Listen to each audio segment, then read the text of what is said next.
Welcome if you're just joining us for the first time and you haven't joined us before, and you saw that we were speaking to lovely Jack Savoretti this morning, and I'm hoping that he may well be imminent. Maybe. Is he there? Oh, and the bells, the bells are going. That will be even perfect Quasimodo timing. wants to see him. Good morning. Good morning. Good morning. We organised the bells, the chime for you when you came on air. Good morning, Jack. I know, I heard that. That was, why are they 7 minutes late? Well, that's just how we roll here. Yeah, I'm on the fair border enough. of Italy, so you should know how that goes. You're on the border where exactly where I'm from in Italy too. Well, Genoa. I'm from Genoa, so you're like 2 hours, an hour and a half from Genoa, no? Exactly. 2 hours. What? 2 hours, isn't it? What's 2 hours? Hang on, I've got Geordie Lodge just trying to do some math. This is not going to end up well. We're an hour ahead. An hour ahead, that's what Yeah. it is. An hour and 7 minutes behind. So we're 53 minutes. I don't know. No, Something but like that. you're only like an hour and a half drive from Genoa, which is where my family is from. Yes. Yeah. That's right. It looks That's beautiful. right. It's very familiar. You were playing there. It seems like not so long ago, but the world has completely changed since you did that gig, hasn't it? Yeah, it has. Italy especially. I've been actually talking to some of my friends in the last sort of 24 hours, hearing about the phase 2. And a friend of mine was telling me yesterday, he went for coffee yesterday morning, and he's never enjoyed going for a coffee so much in his life, and just seeing people. He was telling me about how much he missed flirting. He found himself flirting. This is a man of a certain age. But he's a very good friend of ours, sort of family friend. And he made me laugh because he said he couldn't help himself but literally flirt with everybody he saw. He had been missing that for so long. So everybody has a different way of coming out of lockdown, literally. Well, that's quite true. I saw the Geordie Lodge the other day flirting with a coffee machine, so things are getting quite desperate here. Chatting up the Nespresso maker, yeah. Exactly. You were sort of rudely interrupted, really. I think were you still touring when all this kicked off? No, actually, this kind of, timing-wise, I hate to say it, but it couldn't have been a sort of better time. I had planned to sort of be in self-lockdown anyway. We had kind of come to the end of the cycle of the last album. And I was pretty much planning to be at home for this entire period anyway, writing for the next record. We were supposed to be going to France in around September to make the next record. Found this amazing place near the south of France, this incredible studio, like an old chateau, where they've got this incredible studio in where Nick Cave, I think, just recorded, and you basically live in it. So I think that's going to be postponed by a couple of months. But otherwise, yeah, we had a few sort of festivals over the summer, but otherwise this hasn't really changed much for the setup of this year.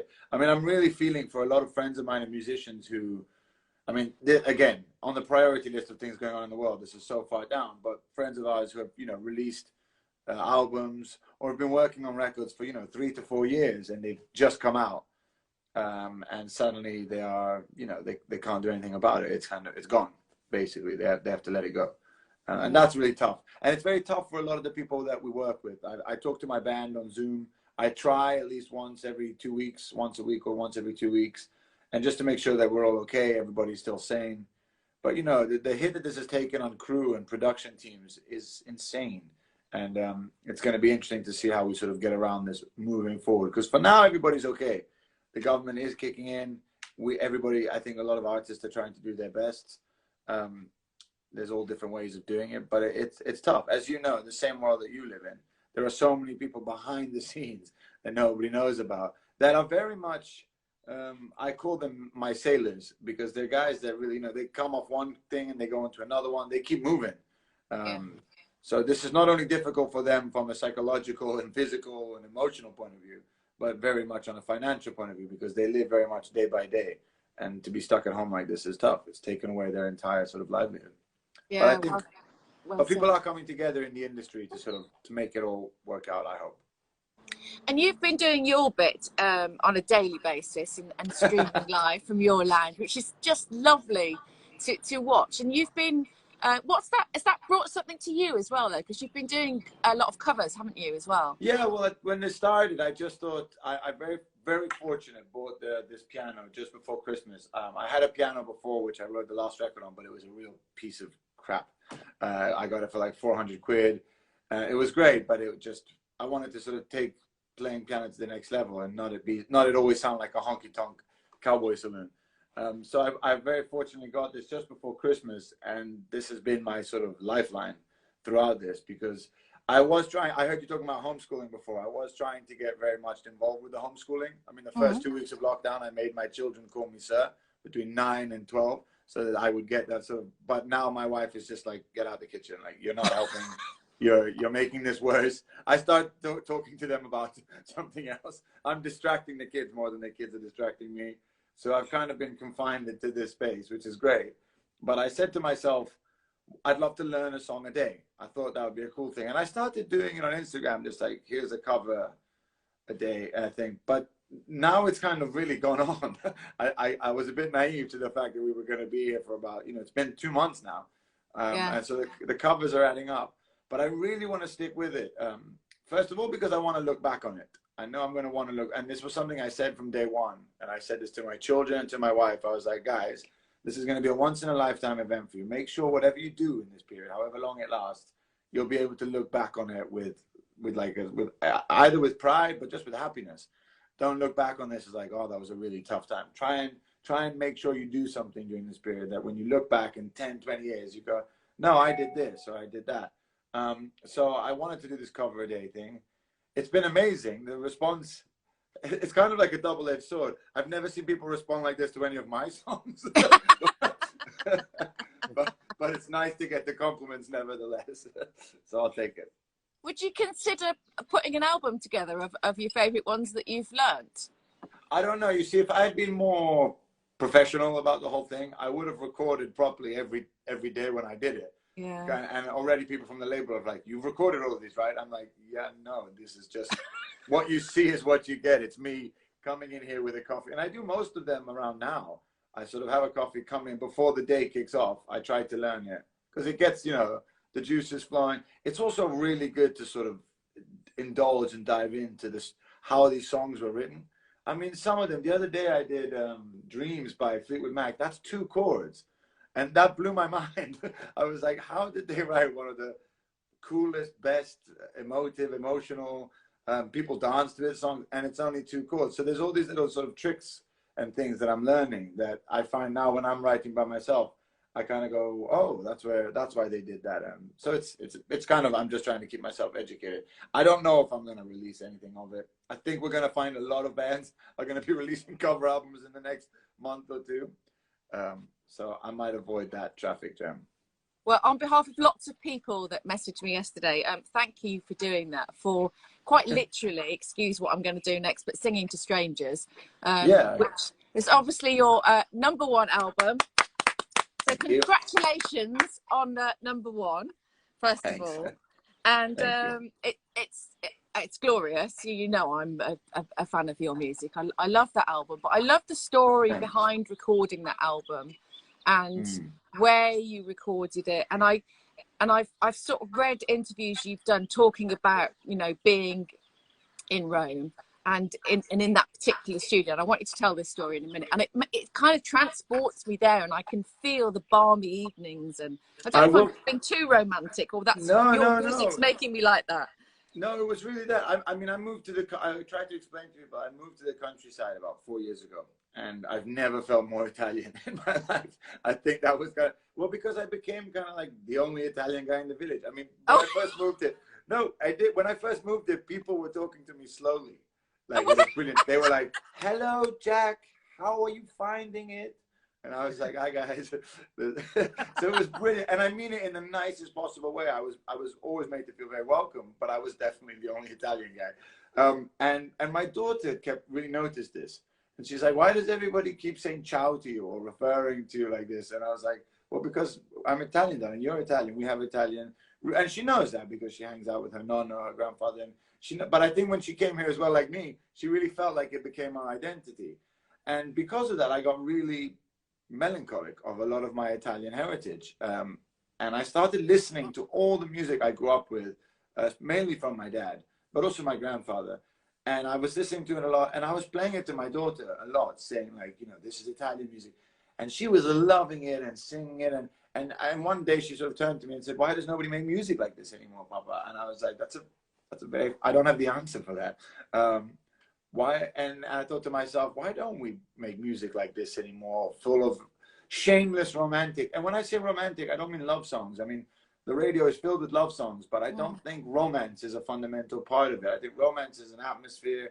It's a kind of smell. It's a bit, you know, death can be romantic for that matter. I mean, you just have to look at any spaghetti western that had to be made by Italians, because even, you know, two hairy guys with cigarettes shooting each other becomes incredibly romantic. It becomes very melancholic and intense. So I wanted to make an album that had that sort of feeling. And upon writing it and finding the sound, I found out, this was pure chance, that Ennio Morricone has this famous studio in Rome.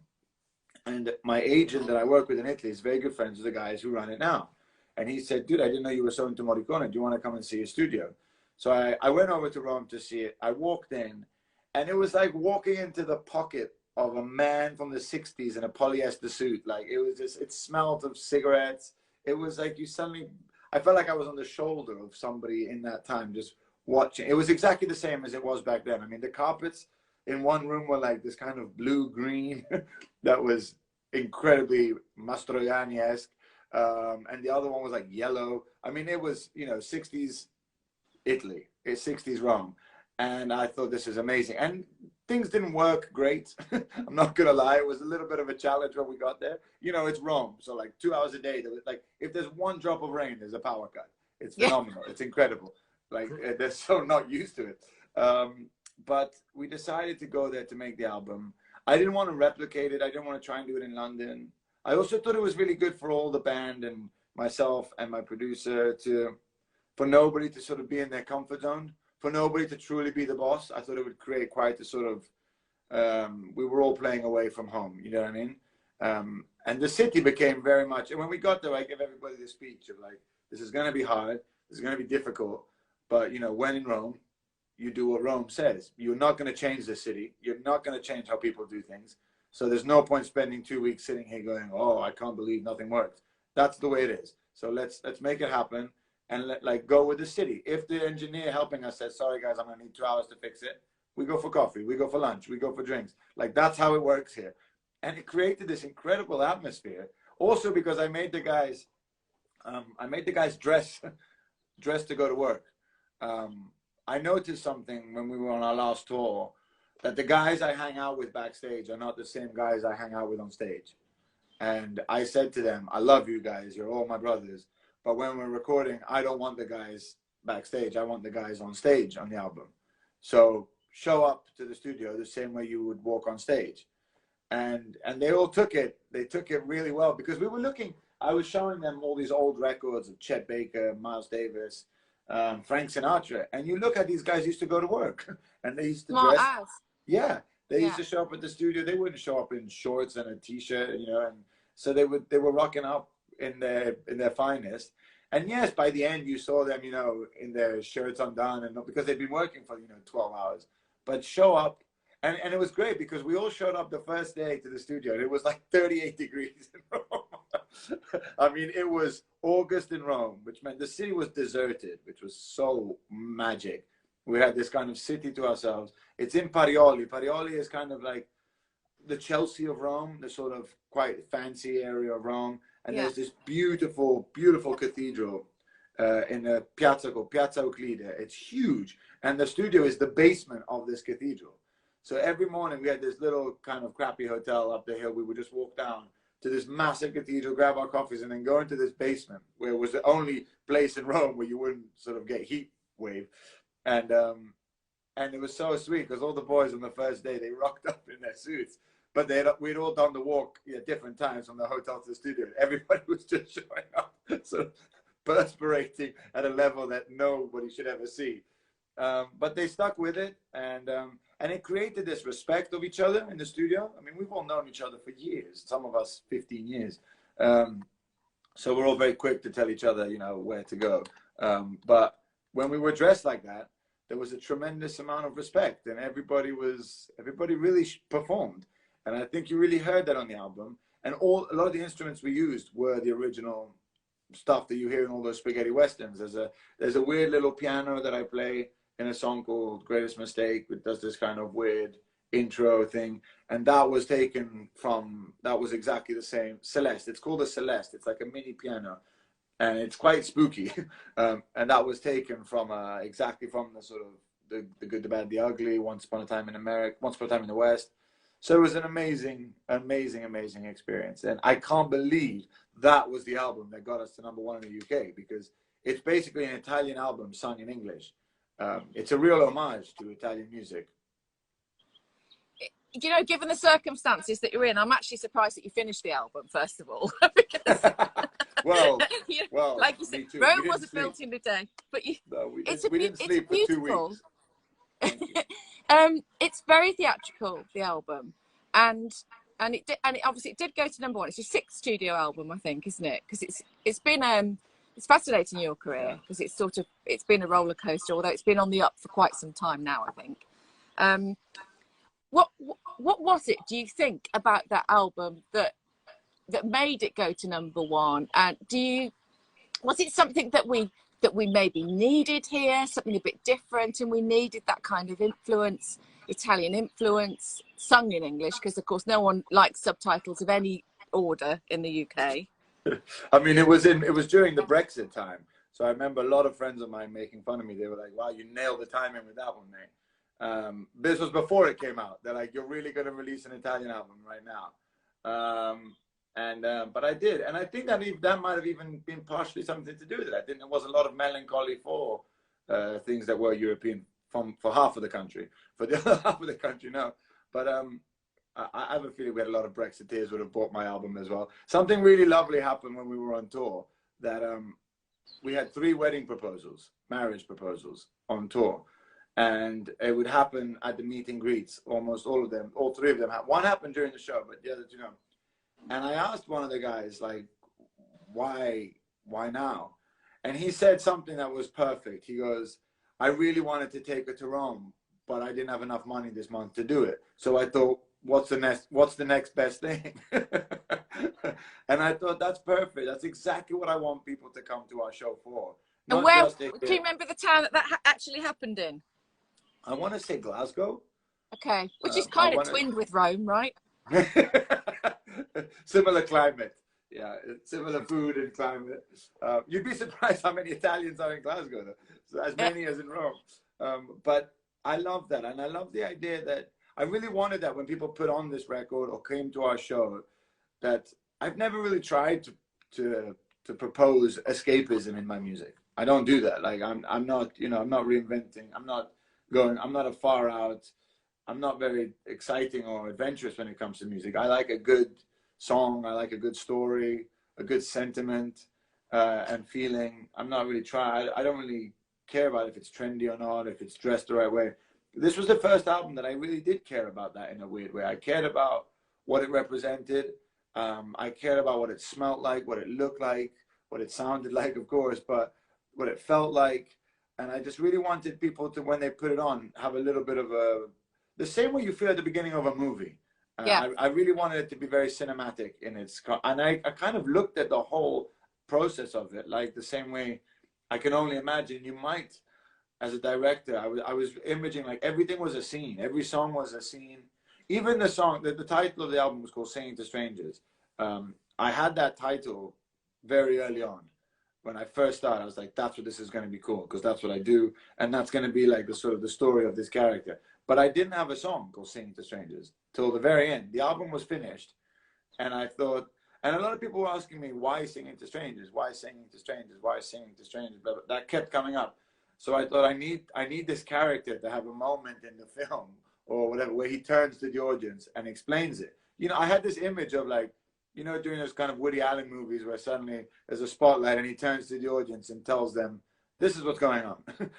I really wanted a scene like that. So I wrote this song with my guitarist. I mean, we wrote it in this room in like, what was kind of, I was telling him the story of in 5 minutes. And it's basically just an explanation. In the middle of the album, I wanted this interlude. And I put this song, just me and a guitar, that sort of turns to everybody and says, by the way, this is what the central character does every night. He goes around the world singing to strangers. And yeah, so I don't know why it worked. I think this has definitely been an album. It's the first album I've ever made that I knew exactly what I wanted it to be before I wrote a single note or word.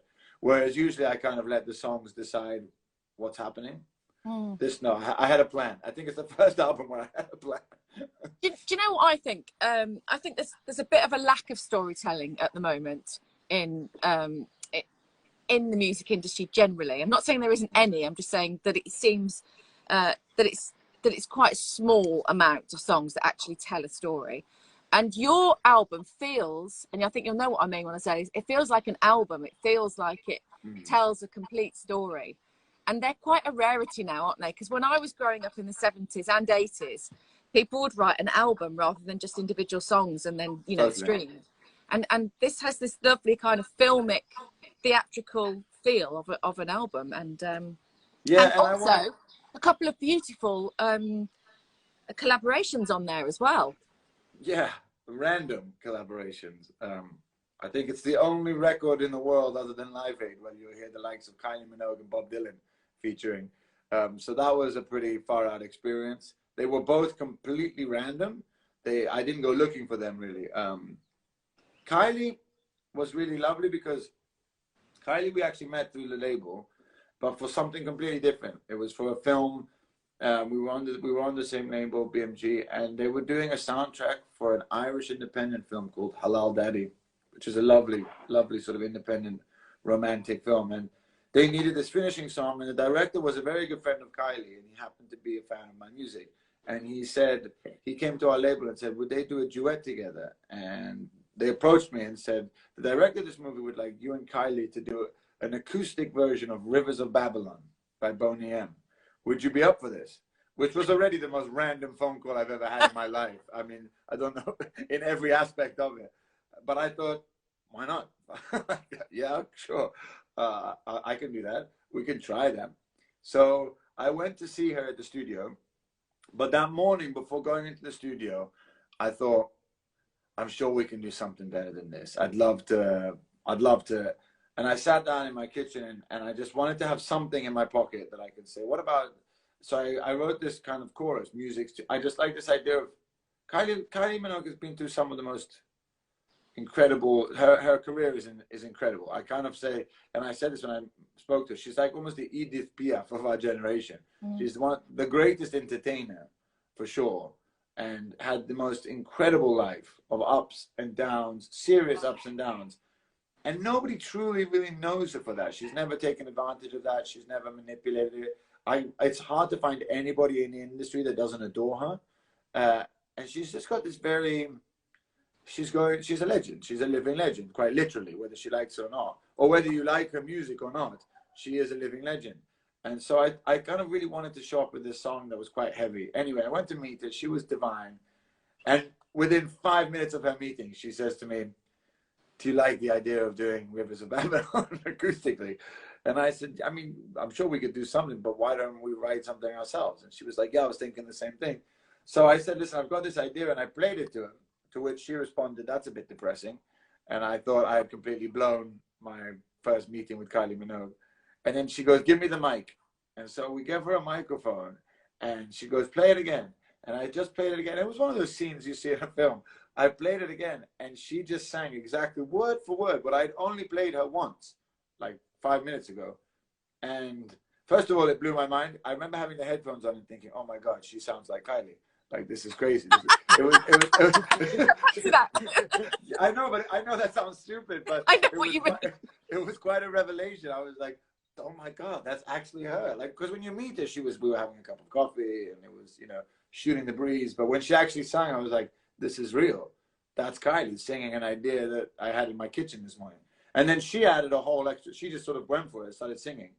And I want to say like maybe half an hour later, we had a song written and recorded.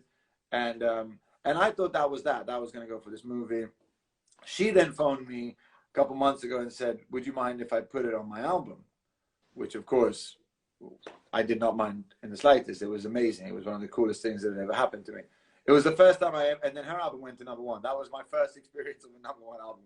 And I was like, yes, that might never happen again. I'll take it. And then I was doing this classical tour of Italy, where when I say classical tour, just before we made this record, I went on a tour to all the opera houses in Italy, in Genova, in Rome, the opera house in Rome, the opera house in Venice. It was incredible, like some of the most stunning theaters. And then at the very end, La Fenice, which is even, I mean, some would argue it's more beautiful. The La Fenice and the Scala are the two theaters in Italy that are truly classical music icons. Not somewhere where a guy like me gets asked to play. But they saw the success of this tour we were doing, and they said, would Jack want to finish the tour at La Fenice if we give him a special date? It was during, not the film festival in Venice, but there was something happening in Venice at the time. They said, we think it would just be a good mix to have something that isn't classical music. I mean, we had strings and everything, but I wouldn't call my music sophisticated classical music. To which I said yes, but I thought I've got to show up with something special. I might have had a bit too much wine because we were in Florence, and it was me and my agent, who's like my brother from another mother. And I said, what about if I ask Kylie to come and join us at La Fenice? To which, of course, he was like, Kylie hasn't played in Italy since 2002, I think it was at the time, or something like that. That would be incredible. So I phoned her. I probably drunk dialed her and said, I've got this idea. I've got this idea. I'll get you there. I'll take care of everything. But would you be up for singing our song at La Fenice? Kylie, having traveled the world, realized like it's not every day we get asked to do things like La Fenice. Like La Fenice is one of those theaters that even for Kylie, she was excited about it. And she came and we did it. And actually the music video for that song was filmed the same night of the show in La Fenice, in that theater, which as well, the fact that she got to film the video there was incredible because usually that would not be possible. And so I really wanted, it was one of the most magical nights of my life. We were in La Fenice. It was my wife's birthday. Oh. My wife was in the royal box, sat next to my father. I was on stage with Kylie, and at the end of the show, I couldn't help myself but be a really cheesy, and I said, ladies and gentlemen, when I came off with the uncle, I said, it's actually my wife's birthday. And the whole audience, without me cueing them, turned around and started singing happy birthday to her. So the whole of La Fenice started singing, which if you see it as a theater, it gives me goosebumps. Just singing to my wife, and my wife in the royal box didn't really know what to do. At one point, she sort of stood up and went. Brilliant. She suddenly looked like Evita. Well done, Gemma. Yeah, she totally indulged in it by the end. She took it. So I really wanted to remember that because that was one of the most magic nights of my life. So I put that live recording on the album. That's just the stunning story. It's like the album theatrical, the playing it live was theatrical.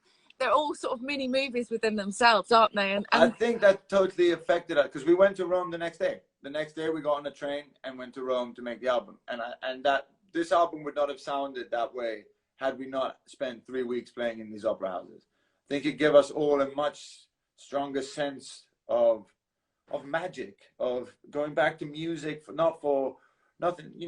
It wasn't this kind of, when you live in London, you get very caught up in what is pop culture and what is charts and radio playlists and TVs, and you get really caught up in the industry aspect of it because it's such a big industry in London. It's such a functioning industry that creates great stuff, but you get really in it. And coming off 3 weeks of being on tour in these places where music was just like oozing off the walls, for centuries, we just had a different mentality when we went in. We took ourselves very seriously, which is something we don't usually do. And I think it kind of worked, like when you go to work, you should take yourself a little bit seriously. So it was good. It's obvious to anybody watching this that's never seen you talk before that you're an incredible storyteller, and clearly that comes out in your music. But I just had a strong coffee, sorry. Me too. Cheers. Jack, will you tell us the story about Bob Dylan and how that song came about as well, please? Yeah, I mean this one isn't a great story. I wish it was. I always say I wish I had. What I should have done was when this happened, I wish I had made up a different story every time somebody asked me this question, because that would have been a really good story for it to become a bit like the Phantom of the Opera. Nobody really know. But unfortunately, this wasn't that exciting. It wasn't like we met in a coffee shop in Marrakesh and he gave me a poem. I got a phone call from my American manager, David Simone, and he said, I've got an idea that's come about, and I think you'd be perfect for it. And I was like, what? He goes, well, we were approached by Dylan's people. I did a cover of Dylan years ago called Sep You, which was kind of the reason I asked my wife to marry me, because I heard this song, and it was one of the songs that gave me a kick up the backside. And I always say this song it was a real eureka moment for me of like, get your stuff together, mate.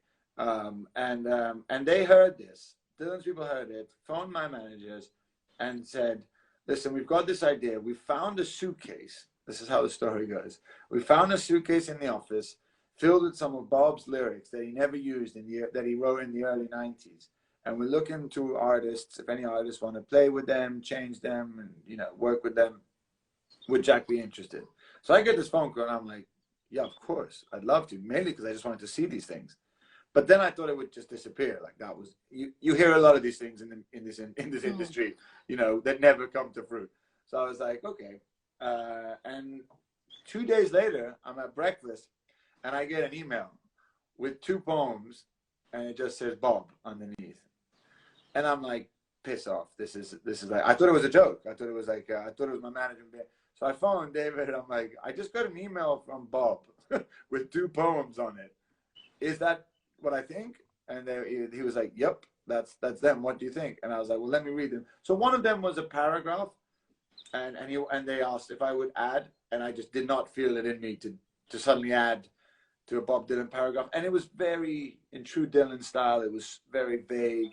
And I just didn't really connect with it at all.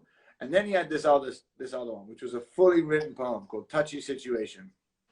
And I read it, and it was as if he had been reading my mail. I was like, oh man, like, get out of here. This is exactly, it was very poignant. But then 2 things happened. So then I was in the kitchen. My kids had just gone off to school, and I was in the kitchen with my wife, and I grabbed my guitar, and I just started playing on my guitar and sort of singing out what was written there.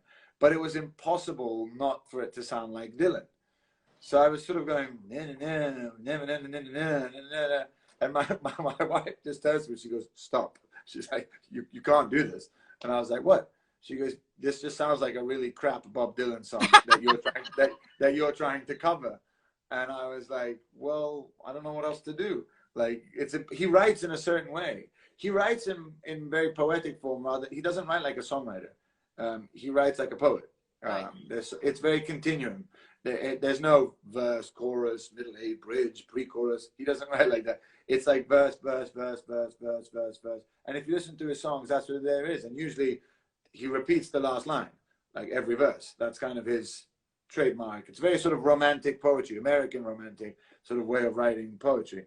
And so she said, go, just take it to the piano, see if something happens there.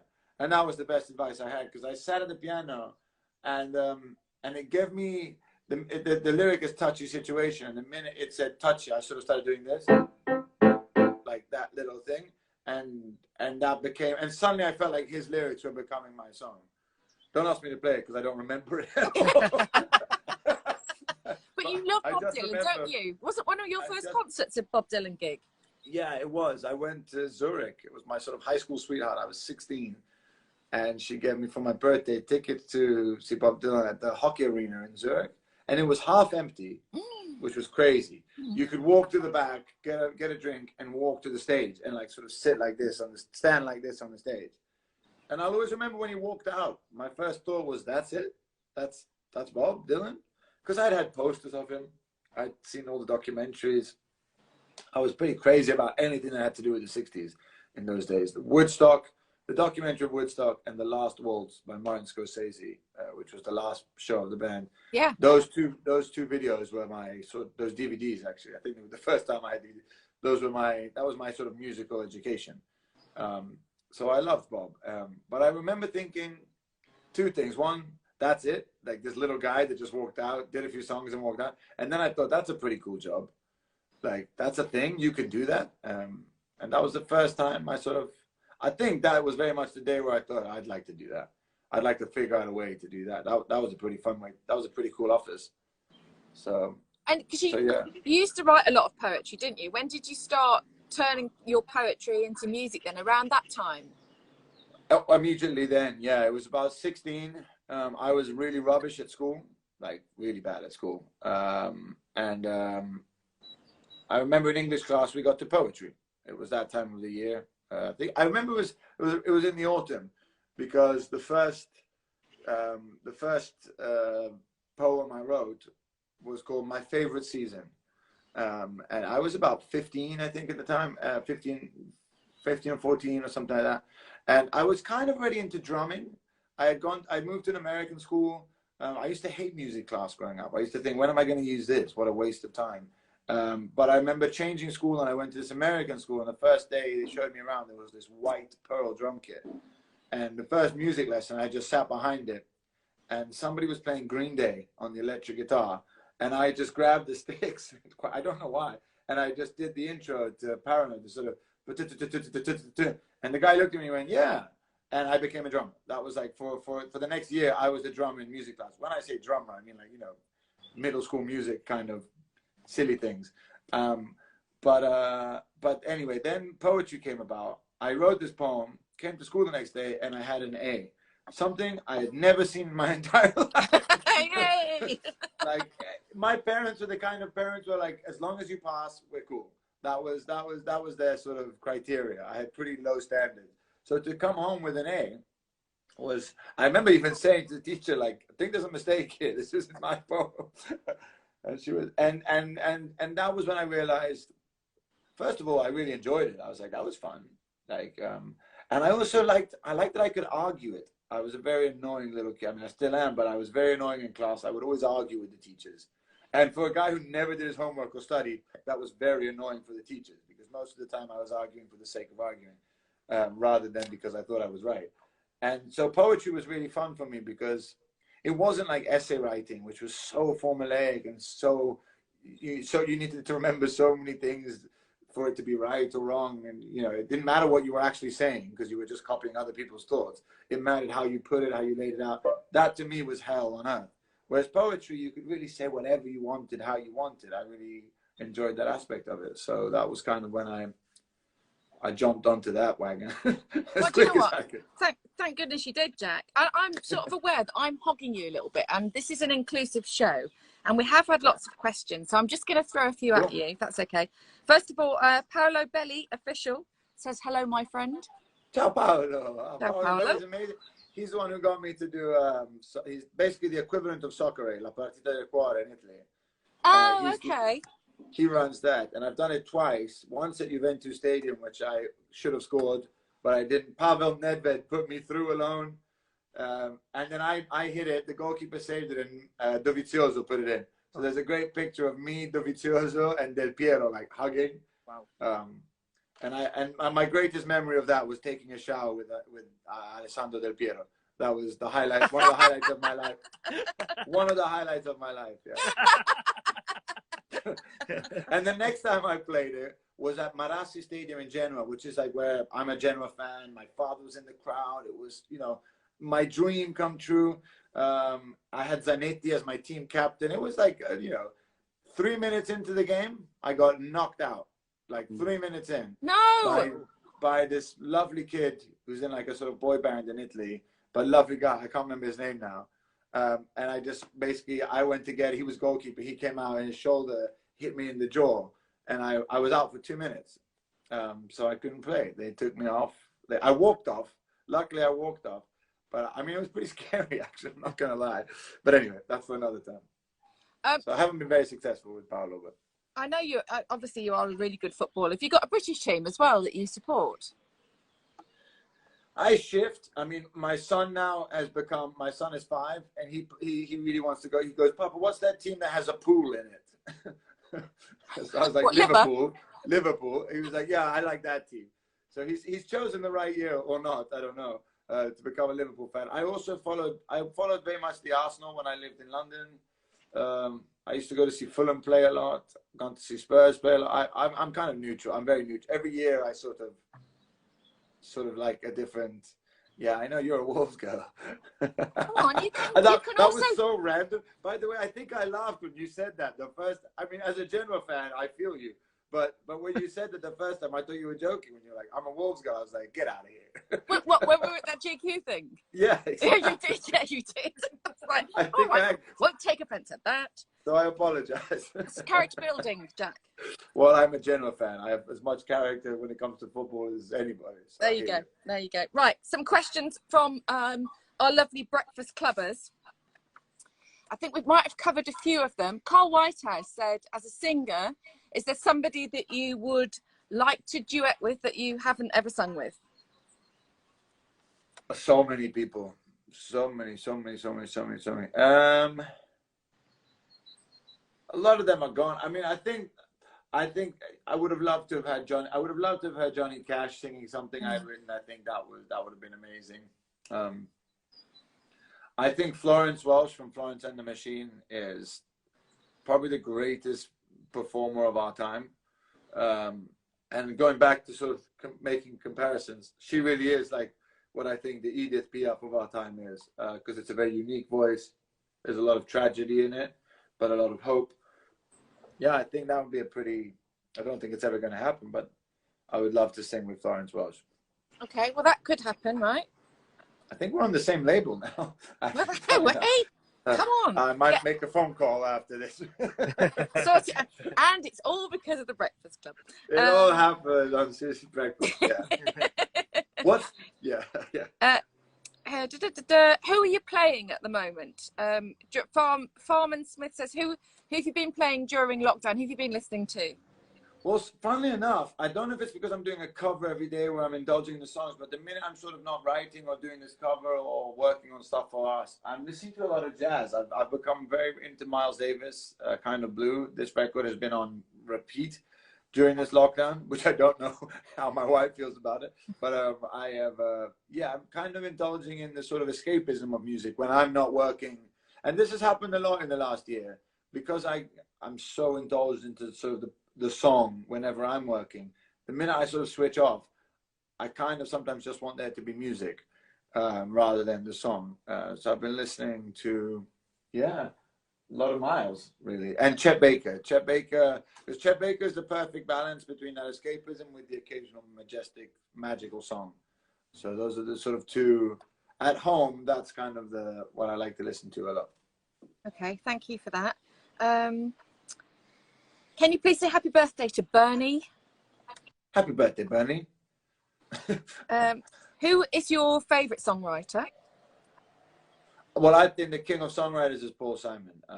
The way Elvis was rock and roll, Sam Cooke soul, James Brown funk. I think, Paul Simon. I think if you look at the catalog of Simon and Garfunkel, it's ridiculous. And if you look at what he did solo, if you just look at the catalog of the songs he's written, it's quite amazing. It's also my if I had one, my Desert Island album would be Graceland by Paul Simon, because I just think that's the album that you can never get sick of, because if you want to dance, there's something. If you want to cry, there's something. If you want to fall in love, there's something. If there's a song for every sort of emotion you could possibly feel. So I would definitely say Paul Simon. And I think on that album as well, every time you listen to it, you always find something different. You always hear something different. Totally. And a different song. You'll have a different favorite song every time you listen. Yeah. It's. I saw him in Hyde Park do his farewell gig. I don't know if you were there or you may have been working. No, I had tickets. I hate this story because it's the lamest story I have. I was so hungover because the night before, was it Neil Young the night before, I think, or something? Something had happened the night before. There was somebody playing the night before. That we were playing that festival. It was in Hyde Park. Yeah. We were playing a much smaller stage. But I think the night before was Neil Young. And I kind of left. It was a big night. It was a big night. And so my wife and my sister went the next day to Paul Simon. So I hate to admit that, but no, I missed it, which is really annoying. That is really, really a shame. Yeah. Henry Lather says, any advice for young musicians? Because you were young when you got signed at 18, didn't you? Yeah, I started really young. Yeah, I would say people make or break your career, so be very cautious. and take time to figure that out, because you'll never become the artist you want to become if you're not surrounded by people who will not only allow you to be that, but help you become the artist you want to become. So it's all about who you surround yourself with. And that can be, when I say that, it's not just the cliche of labels and management, also your band. Surround yourself with people that are there, you know, that believe in your dream, but also know what you're giving them. Know where you're taking them. Know how to explain where you want to go with them. Because if you just bring people onto your team and all you show them is a blank canvas, they will start putting their own paint all over it, manipulating, and that can really throw you off. So have an idea when you go. Try to have as much of an idea, and even if you don't, BS, pretend you do. Buy yourself some time to figure it out. It's a particularly difficult industry to be able to trust people, the entertainment world, isn't it, Jack? Well, of course, because it's not tangible. It's not a commodity that you actually use. It's so matter of opinion, and timing. There are so many different factors that the only thing you have to protect yourself is to have a true understanding of who you don't want to be. If you don't have that really true understanding of what you really don't want, you can very easily end up there. Like overnight, you can end up becoming what you don't want to be. And I've seen it, I still see it. So just have a really clear picture of what you don't want to do, and put all your energy avoiding that, and protect yourself from ever being there. You've got to be brave, haven't you? Did someone in America want to try to change your surname? No, I was in London. Was it?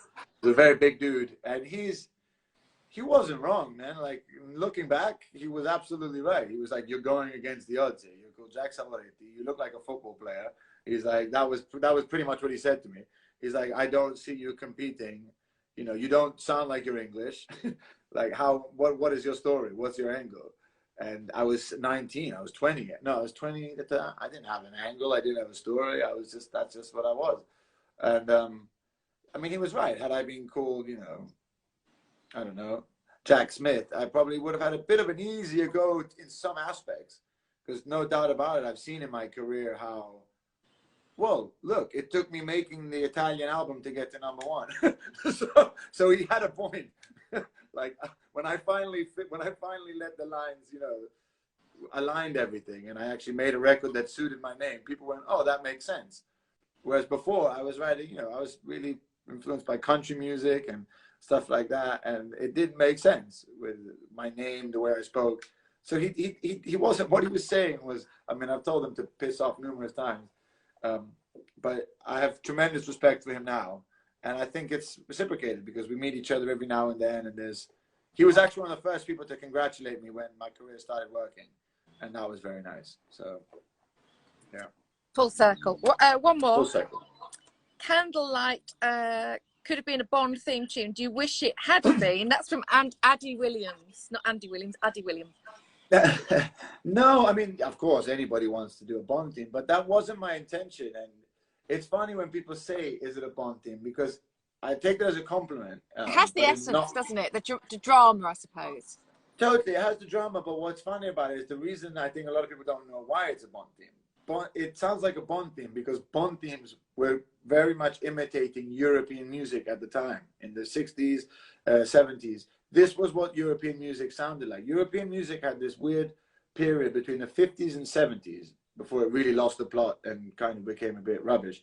But it was incredibly classical influenced. And it was trying to then keep up with what was happening in England and America, which was rock and roll, blues, soul. And it created this kind of very orchestral rock, orchestral soul, orchestral funk. Everything was very orchestral. So you would look at old Italian or French or Spanish TV shows, and there would be a pop star sort of singing a rock and roll song with a little band in the corner, like being all groovy, but then with a huge orchestra behind it, because that's what you did on the TV shows. You had so that became this very European, that was the European sound, which then was very much an influence to so many other things. And I think when people say it sounds like a Bond theme, I mean, I always say, you mean it sounds like a European song from the 60s, basically. And all these Bond movies were based there. They were based in Rome, Paris, and so the south of France or the Amalfi Coast. So to give it that feeling, that's kind of what they were going to. And if you listen to any Scott Walker album, who was tremendously influenced by European music of that time, it all sounds like what you would call a Bond theme. I love all of that music. I suppose you have always heavily influenced by what you grew up with, and yeah, totally. My mum and dad listened to a lot of that kind of music. Jack, you're sitting at your piano, and I would never ever ask you to sing at this hour in the morning, but if you offered, we wouldn't say no. I would. I was going to ask if I could do this. You said no subtitles before, but it is an Italian song.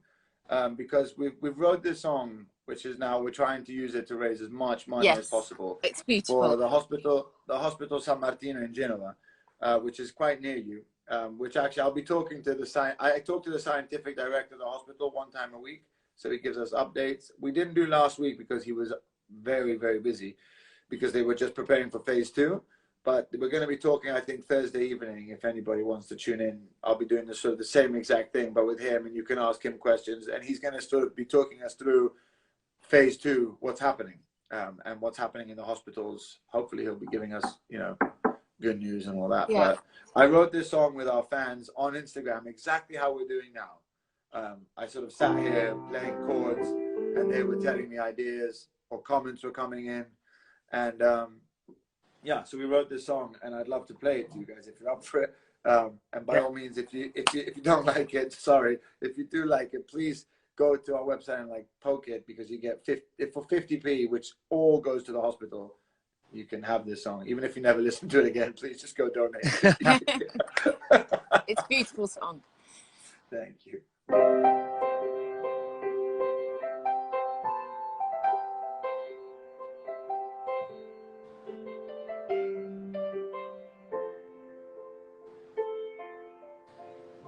Questa notte buia, sento solo il mio cuore che batte, ascoltando il respiro che si perde nel cielo.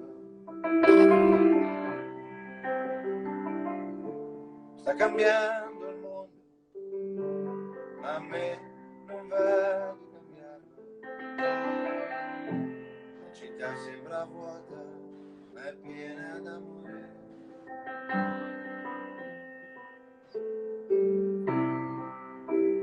Andrà tutto bene, non sentiamoci divisi, c'è ancora tempo per amare. Andrà tutto bene, siamo distanti ma uniti, desiderio di tornare liberi.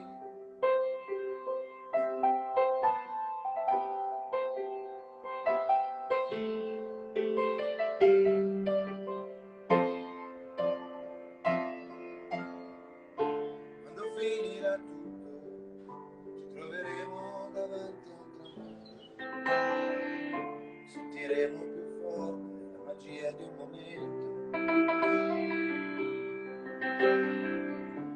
Tra i colori del mare e un ponte che ci porta altrove, troveremo le parole, romperemo il silenzio.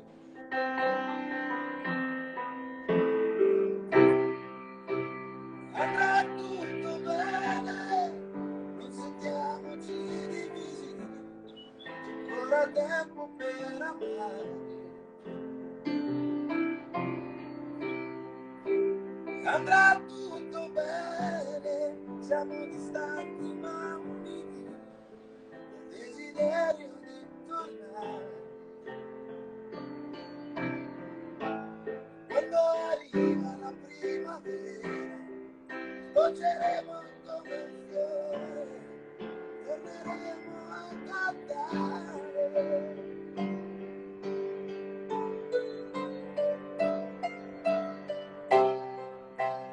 Andrà tutto bene, non sentiamoci divisi, c'è ancora tempo per amare.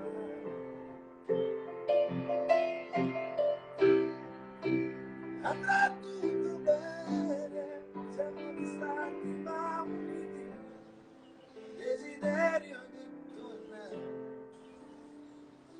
tornare liberi.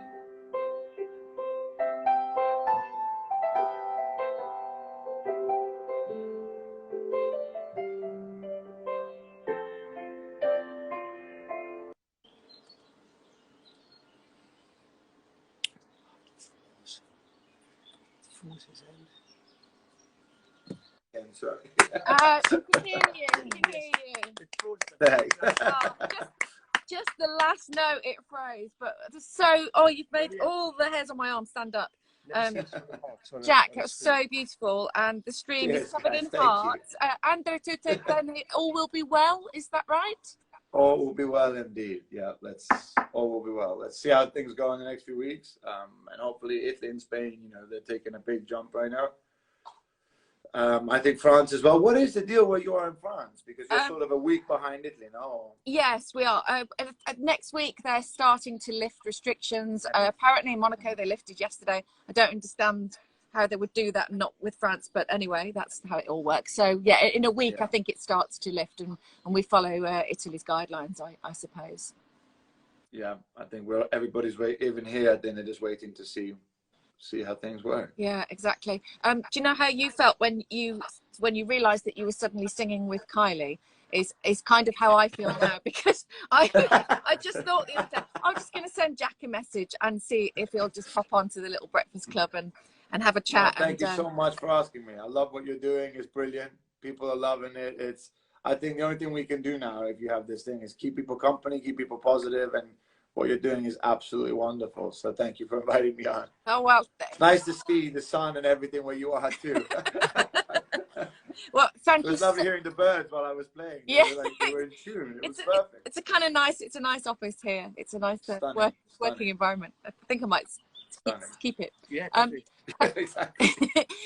Thank you. I'm just going to ask my Geordie lodger. Did you love that song? I absolutely loved it. Yes. It's got a dreadful taste in music, so I'm just checking. No, it was brilliant. It wasn't Jimmy Neal, but it was good. Oh, cheers. Cheers, mate. Thank you very much. Jack, do you know Jimmy Nail? Yeah, of course. Okay. Excellent. Okay. Do a cover of Jimmy Neal in your hotel. Well, Sam, Sam Fender is my favorite singer right now, and he's a Geordie. Oh, he's fantastic. Sam Fender. I did his song, The Borders, like 3 days ago. I covered his song, which is the most beautiful song. Yeah. And he wrote a very sweet message. So we have a wonderful time up in Newcastle and everything like that. That's always. I think I've played the Clooney there about 10 times. Yeah. Most people play it once or twice. I think I've been through there at least 10 times. Yeah, actually, aren't you supposed to be playing at the end of June in Newcastle? I think, aren't you? We were supposed to play in Newcastle at a festival. No, we did Festival Upon Time last year. Yeah, I'm sure we had a lot of. I think we were doing a horse. The what? Something up there, maybe like a race. Oh, the Newcastle Race Course. Yeah. Something. Yeah, Newcastle Race Course. Yeah. I think it is. I think so. There was a few, but I've kind of they've all left my. I'm trying not to think about them. Yeah, well, you don't know if they're going to happen or not, do you? I guess. No, they're not. Not this not year, happening. that's for sure. All right. Not this year for sure. No. Nothing. No live shows till 2021. Maybe summer 2021. Okay. My next tour, my first tour dates are going to be in October 2021. Right. Thank you for that. Yeah. Yeah. Yeah. It is crazy. Well, keep on singing to us on Instagram and keeping us entertained. And the bells are ringing out. There it is. 7 past on the dot. Yes. The bells. I love that. It seems apt that you came in on the bells, and then you should leave on the bells. I love it. True Mediterranean timing. 7 minutes late. Exactly that. Jack, our love for the Breakfast Club to you. Thank you so much for your time. Thank you. Ciao. Ciao. Take care. Stay safe, guys. Bye-bye. Thank you. Bye-bye. Bye-bye. I hope that you enjoyed that. We're trying to lighten your lockdown, and I think Jack did an incredible job today. Tomorrow is one for bikers. Barry Sheen's old teammate, yes, Steve Parrish, telling his stories tomorrow. Stories of a slightly different nature. So back to the world of motorsport for tomorrow. Julia Bradbury will be popping in later on this week, as will David Coulthard. So we'll get some Formula One tales too. So it's a cracking week on the Breakfast Club. We're very excited to be back. Yes. And have yourselves a good day. Sending our love to you, and we'll see you tomorrow morning, 9 o'clock sharp. Have a great day. Loads of love.